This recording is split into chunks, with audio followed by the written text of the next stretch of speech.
Nous allons aujourd'hui vous présenter notre exposé sur la crise des missiles en Corée du Nord. Alors, la Corée du Nord est un petit pays de 25 millions d'habitants, situé en Asie, donc elle partage des frontières avec évidemment la Corée du Sud, la Russie et la Chine. Et elle se situe proche du Japon. Alors, c'est d'ailleurs une ancienne colonie japonaise. Et pour comprendre comment s'est mise en place cette République démocratique de Corée, il faut remonter dans les années 1950 à l'occasion de la guerre de Corée justement. Donc cette guerre a opposé le bloc communiste jusque-là composé donc de l'URSS, de la Chine communiste ainsi que de la République démocratique de Corée du Nord contre le bloc donc capitaliste euh, qui était composé des États-Unis et d'une coalition onusienne. Cette guerre a duré 3 ans et s'est terminée par la mise en place d'une frontière le long du 38e parallèle de par un armistice qui est toujours en vigueur entre la Corée du Nord et la Corée du Sud. Donc ce qu'il faut comprendre là, c'est que ces deux pays sont toujours officiellement en guerre. Ce n'est pas fini. Jusqu'ici, la Corée du Nord est une dictature militaire solide, puissante et installée. On y trouve en effet des camps de travail et la moindre suspicion d'un des membres du parti qui pourrait avoir une influence trop importante, ce qui pourrait déplaire au leader actuel Kim Jong-un, est passible d'exécution tel que l'oncle d'ailleurs de Kim Jong-un qui s'est fait exécuter pour avoir été trop influent et trop proche du régime chinois. Il y a aussi un embrigadement des jeunesses très puissant. Le service militaire, d'ailleurs, dure entre 8 et 10 ans pour les jeunes garçons et commence à partir de 17 ans, et dure environ 3 ans pour les femmes. L'armée est d'ailleurs très importante dans ce pays puisque c'est elle qui dirige la population. Elle est composée d'1 125 000 militaires et de 9,5 millions de réservistes, ce qui en fait la quatrième armée en termes de nombre mondial, donc ce qui fait même plus de quasiment 50% de la population de la Corée du Nord. Désormais, la Corée essaye de se doter de missiles nucléaires et donc il faudra donc dans cet exposé essayer de voir quelles issues sont possibles à la crise nord-coréenne. Alors, dans un premier temps, on parlera de la situation générale, enfin régionale complexe, puis nous expliquerons quelles sont les conséquences de l'armement nucléaire de la Corée. Finalement, on essaiera d'imaginer les différentes issues possibles à ce conflit. Donc, la Corée du Nord et avec comme voisins terrestres la Corée du Sud, la Chine et la Russie, qui était anciennement l'URSS, et également une frontière maritime avec le Japon. Donc, elle aura des relations particulières avec ces pays, et à cela vont s'ajouter les États-Unis. Donc, dans le conflit nord-coréen, chaque pays a un rôle et chaque pays a un but pas forcément différent, mais propre. Donc, premièrement, le but de la Chine est de garder la Corée du Nord comme allié, un pays tampon entre le bloc américain, représenté par la Corée du Sud et le Japon, et elle-même. Donc elle veut éviter un contact direct de ses armées avec les armées américaines. C'est d'ailleurs pourquoi en 1950 elle avait soutenu les armées nord-coréennes, permettant ainsi un armistice et non une, une prise totale du pays par les Américains.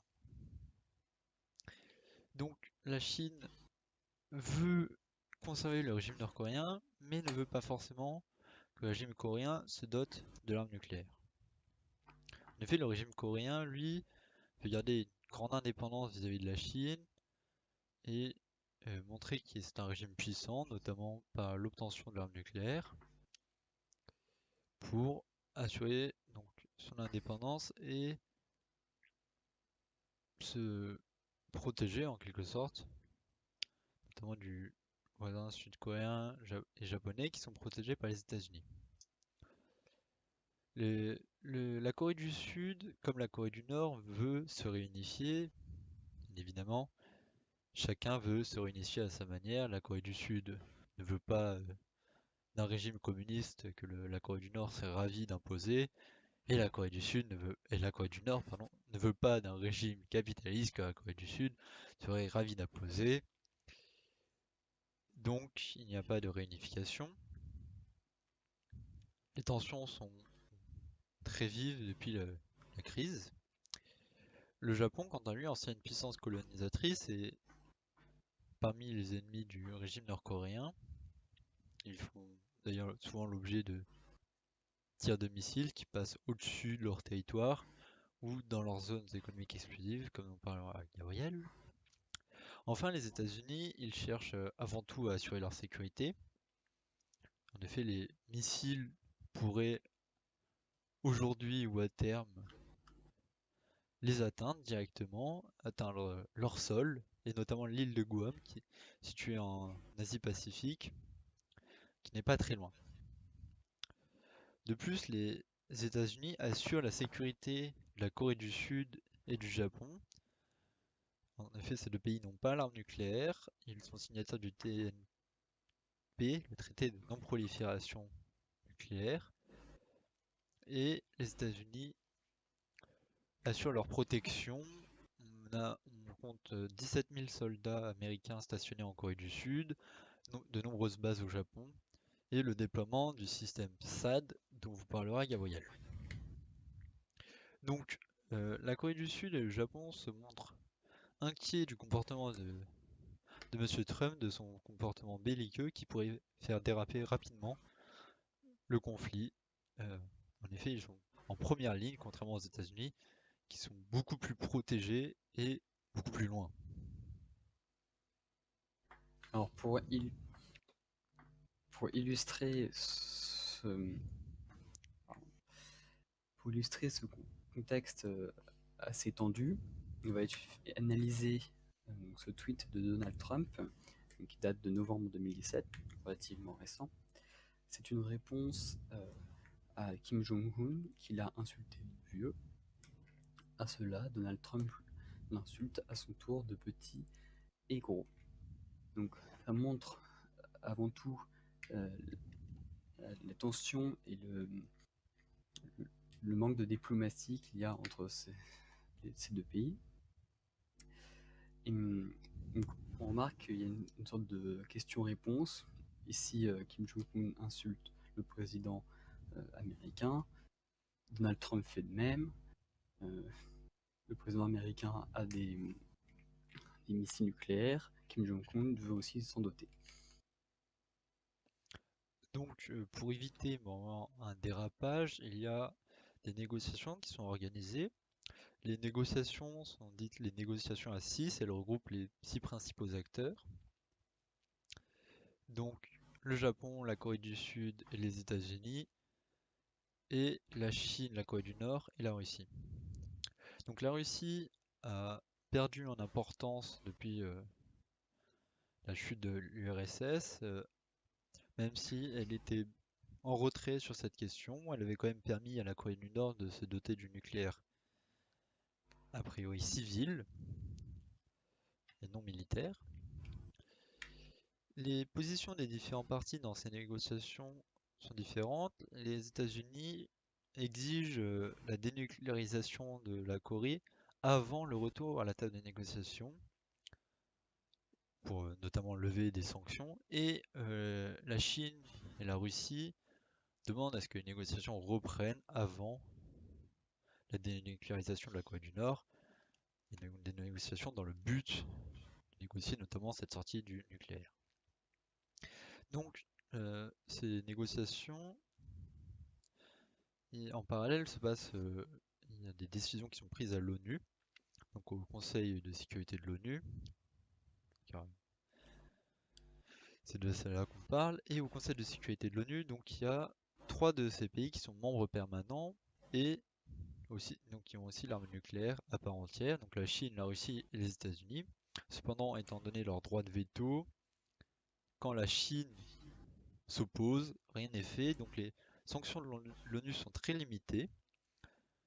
la Chine soit bloque totalement, soit réduit de manière à ce que le régime nord-coréen ne soit pas suffisamment impacté pour qu'il chute, donc éviter sa déstabilisation complète. Mais la Chine va être parfois contrainte quand même d'accepter certaines sanctions, car elle ne veut pas non plus d'une Corée du Nord armée nucléairement. Donc par exemple, la résolution 2375 du Conseil de sécurité, donc elles sont toutes un numéro, celle-ci date de 2017, elle est très récente. Et ici, nous avons l'article 13, je vais vous le lire. Décide que tous les États membres doivent empêcher la fourniture, la vente ou le transfert direct ou indirect à la République populaire démocratique de Corée à partir de leur territoire ou à travers leur territoire ou par l'intermédiaire de leurs nationaux ou au moyen de navires ou d'aéronefs battant leur pavillon, de tout condensat de gaz et liquide de gaz naturel et décide que la République populaire démocratique de Corée ne doit pas se procurer ce type de matériel. Donc tout simplement ici c'est un embargo sur le gaz, sur les importations vers la Corée du Nord. Donc ce type de résolution est très rare en raison du rôle de la Chine et aussi parfois même pas appliqué par cette dernière. Donc d'ailleurs les partenaires économiques de la Corée du Nord, comme on peut le voir ici, se sont raréfiés au profit de la Chine qui est maintenant le principal partenaire à 90%. On voit bien qu'à partir des années 2010, au moment où de l'intensification des sanctions, la Chine a pris de l'ampleur.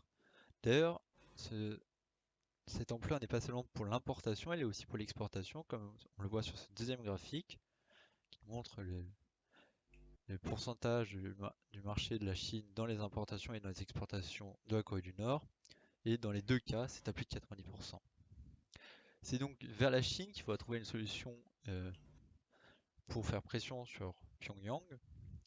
Mais la Chine a aussi des intérêts économiques à ne pas bloquer totalement la Corée du Nord, notamment sur les exportations de charbon. Ici, on voit bien que la Corée du Nord est un grand fournisseur de la Chine, notamment en anthracite, qui est un charbon de meilleure qualité.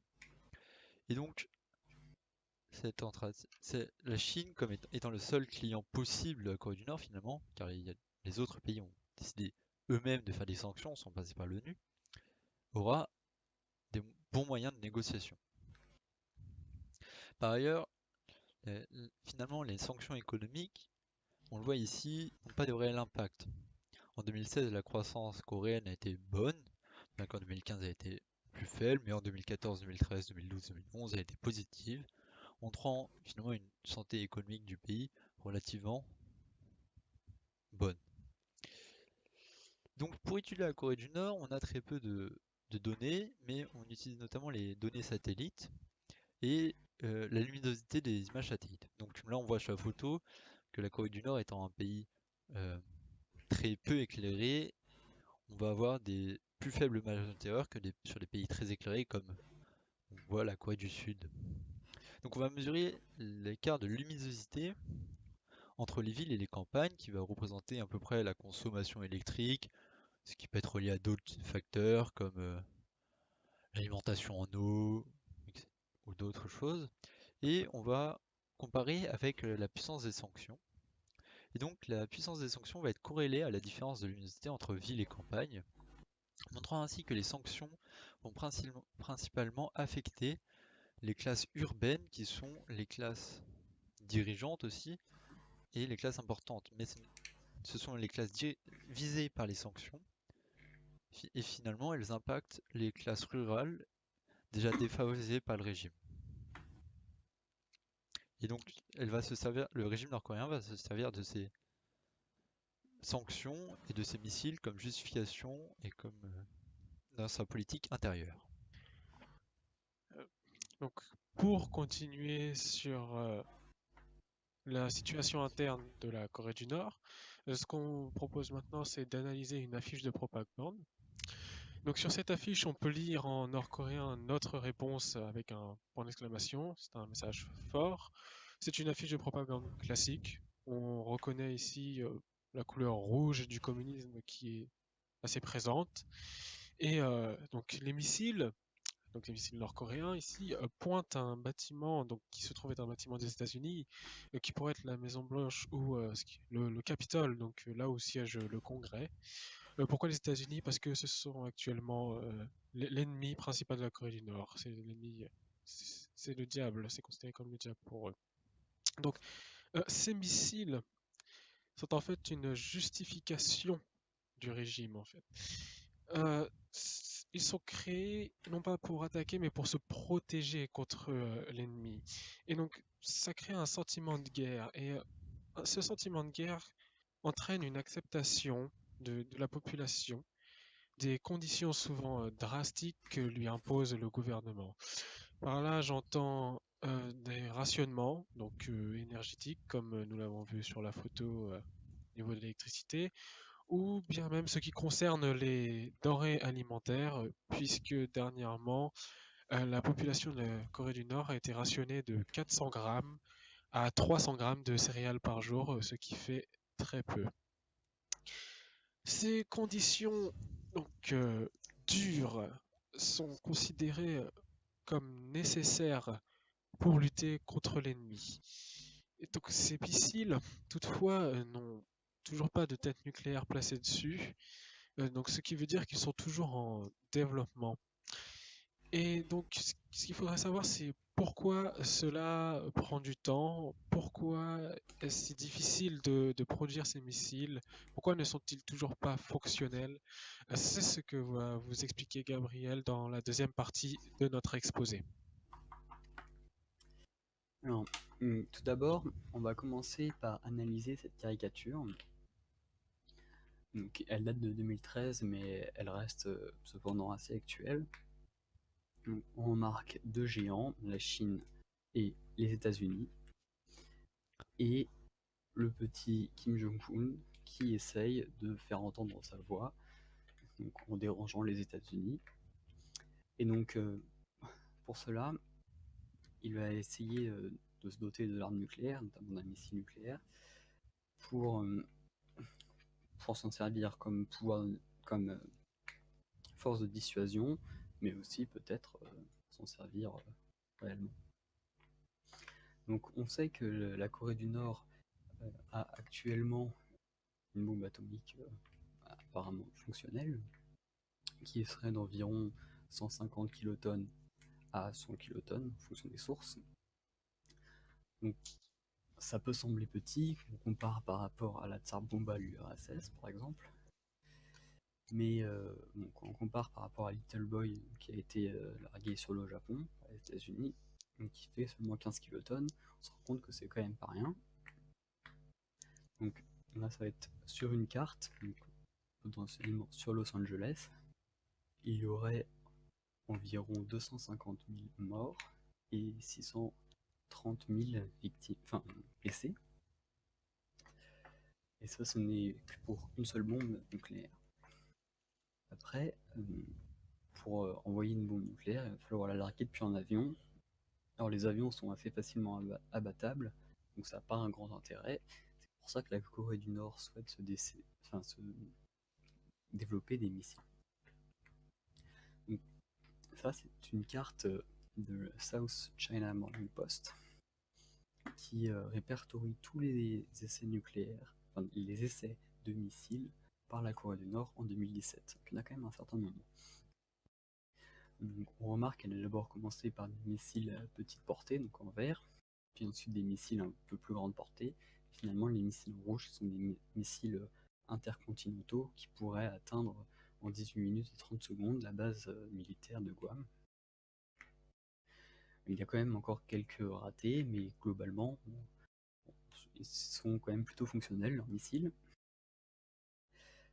Ces missiles, qui sont une nouvelle menace, font peur au Japon. Bon, on voit par exemple que certains missiles passent dans la zone aérienne du Japon et même atterrissent dans la zone économique exclusive du Japon ou passent au-dessus de certaines îles du Japon. Donc ces missiles, malgré qu'ils ne sont pas encore parfaits, pourraient parcourir des distances assez grandes, parce qu'on voit que là ils ont fait des tirs en cloche pour pas aller déranger trop de pays, mais un certain calcul, on pourrait atteindre Los Angeles. Donc là, par exemple, sur cette carte, toute la partie supérieure en rouge serait la zone atteignable par le missile lancé depuis la Corée du Nord, et en bas, donc la zone non atteignable.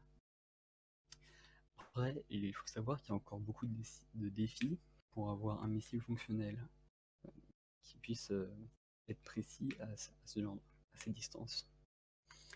Parce que il faut un système de guidage assez précis, mais une combinaison de plusieurs systèmes de guidage. Donc il leur faudrait un système comme le GPS, ou alors l'équivalent russe Baidu 2, ou alors russe GLONASS. Sauf que ça semble peu probable que les Américains, les Chinois ou les Russes leur prêtent leurs satellites pour envoyer une bombe sur les États-Unis par exemple. À cela s'ajoute la difficulté de créer un missile avec une bombe à l'intérieur, une bombe atomique.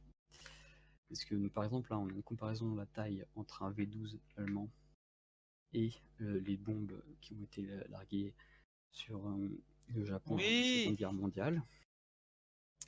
Donc on voit que le Little Boy, malgré qu'il fasse 10 fois moins la capacité explosive que la bombe dont disposerait la Corée du Nord, pèse quand même 4,4 tonnes. C'est ce qui est assez conséquent. Et donc quand on va augmenter le poids de la fusée, il va falloir avoir un moteur plus puissant, plus de carburant, etc. Et du coup c'est plus lourd, donc c'est encore vachement compliqué. En plus de ça, lors de la réentrée dans l'atmosphère, les missiles intercontinentaux sortent de l'atmosphère, ensuite vont très vite, plusieurs kilomètres par seconde dans l'espace, et ensuite re-rentrent dans l'atmosphère pour atteindre leur cible. Donc ce moment est assez critique parce qu'il y a beaucoup de frottement, ça chauffe, et donc du coup ça peut faire exploser les bombes qui sont à l'intérieur, surtout que la bombe atomique est assez sensible à la chaleur. Donc là c'est un essai qui a été réalisé en août, donc qui passe au-dessus du Japon, et on voit le missile qui a un problème là, et qui explose, et qui après va tomber dans la zone économique exclusive du Japon. Donc on sait que la Corée du Nord a un problème sur la rentrée des missiles dans l'atmosphère. Et donc ça fait peur au Japon, parce qu'on voit que les missiles passent au-dessus, et les alarmes qui se déclenchent, etc. Donc face à ça, il existe des systèmes de défense, comme le THAAD, développé par les États-Unis. Le THAAD qui signifie Terminal High Altitude Area Defense. Donc le principe est assez simple. Avec des images satellites infrarouges, on détecte un pic de chaleur dû à l'ignition du moteur d'un potentiel missile. On traque ensuite le missile avec des radars et on envoie un autre missile dessus pour le faire exploser en l'air. Donc la tâche n'est pas très complexe étant donné la vitesse de déplacement des missiles de plusieurs kilomètres heure par seconde et la précision qu'il faut avoir. Donc du coup, il faudrait lancer plusieurs missiles pour être sûr d'intercepter un missile nord-coréen. Donc ce système de défense reste coréen face à la Corée du Nord, parce qu'ils n'ont pas les moyens, en tout cas pas pour le moment, de développer des missiles avec plusieurs têtes nucléaires ou avec des leurres, ou alors d'envoyer une dizaine de missiles en même temps. Si ce sera le cas, ce serait beaucoup plus difficile d'intercepter tous les missiles. De plus, on peut aussi faire des missiles qui changent de trajectoire au milieu du vol, ce qui rend l'interception encore plus difficile. Donc finalement, on va analyser cette caricature qui représente Kim Jong-un en Corée du Nord, qui joue au golf avec une ogive nucléaire. On voit le système de défense THAAD qui a été mis en place par les États-Unis en Corée du Sud, et au loin on voit le Japon. Le système de défense semble assez rudimentaire face à la menace, et d'où la peur des Nord-Coréens, des Sud-Coréens et du Japon. Alors, maintenant, on va essayer de vous parler des différentes issues possibles à ce conflit. Alors, une issue possible, c'est une attaque de la Corée du Nord, donc avec par exemple l'artillerie, parce que juste derrière la frontière, la Corée du Nord a rassemblé des munitions et beaucoup d'artillerie, et qui sont capables d'atteindre Séoul, la capitale de la Corée du Sud. Cette attaque hypothétique pourrait être très dévastatrice parce que les Sud-Coréens n'auraient que 5 minutes pour se mettre à l'abri, et Donc, sur cette carte, qui représente tous les abris, donc, en violet ceux qui sont sous le sol et en rose ceux qui sont sur le sol, on voit quand même une très forte concentration dans les villes près de la frontière atteignable par l'artillerie, mais ça reste quand même insuffisant. C'est bon, c'est à moi. D'autres scénarios sont encore prévisibles, donc à l'issue de cette crise. On sait que les négociations sont longues, notamment à cause de la Chine, qui est l'allié de la Corée du Nord, et donc qui essaie toujours, comme nous l'avons dit précédemment, de réduire ses sanctions. Et donc, pendant que certains essayent de négocier, eh ben, les Nord-Coréens, eux, ils continuent de développer leurs missiles. Donc, ça, en fait, ça les arrange bien, ça leur laisse du temps. Et donc, ce qui pourrait se produire, c'est que les États-Unis pourraient décider de lancer un raid sur la Corée du Nord, donc afin de détruire les bases de recherche nucléaire donc de cette dernière, donc dans le but de freiner leur progression. Un autre scénario donc possible serait donc comme ce qu'on voit sur cette caricature, la Chine. Donc ici le président Xi Jinping qui tirerait par la main le dictateur Kim Jong-un à la table des négociations à 6. En effet, la Chine, le régime chinois est le seul écouté par celui nord-coréen. Donc ce serait à la Chine d'éventuellement convaincre Monsieur de revenir à la table des négociations afin de trouver un arrangement, certainement un compromis à cette crise. Un autre scénario possible serait une possible chute du régime nord-coréen. Toutefois, cela me semble assez peu probable du fait du contrôle très fort qu'ils exercent sur cette population. En effet, les jeunesses, comme nous l'avons dit, sont embrigadées dès le plus jeune âge et la plupart des Nord-Coréens seraient prêts à donner leur vie pour leurs dirigeants grâce à un culte de par un culte de la personnalité très installé. Il pourrait aussi y avoir un changement donc de politique, de décision de la part du régime nord-coréen suite à l'intensification des sanctions, notamment au niveau des denrées alimentaires, qui représentent environ 25% des importations de la Corée du Nord. Enfin, le dernier scénario possible serait la nucléarisation du Japon et de la Corée du Sud. Sous les années Obama, il avait été clairement dit que les États-Unis défendraient la Corée du Sud et le Japon coûte que coûte.